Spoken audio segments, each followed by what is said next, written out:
Suka makan ayam goreng atau ayam bakar? Belum sah deh kalau belum cobain yang satu ini. Bumbunya itu asli meresap banget. Ini jualannya di perumahan aja ya, tapi kalian bisa pesen online juga.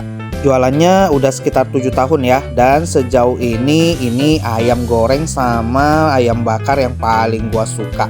Terutama ayam bakarnya itu bumbunya nggak pelit sama sekali. Ini bakarnya nggak diarang ya, tapi cuma dipanci anti lengket gitu. Satu porsinya itu udah dapat tahu sama tempe ya. Ini yang gua lagi cobain, ini tahu sama tempe bakarnya. Bumbu bakarnya itu asli bikin nagih.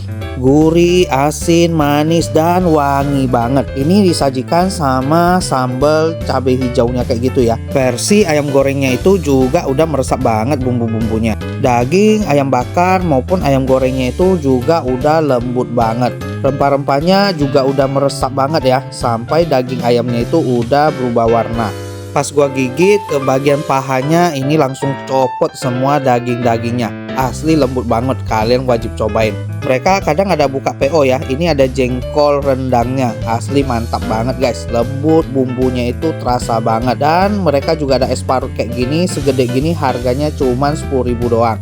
Alamatnya di perumahan Nusa Jaya ya. Masuk aja di samping jalan sekolah Yehonala, lurus aja. Namanya ayam goreng hitam CCC.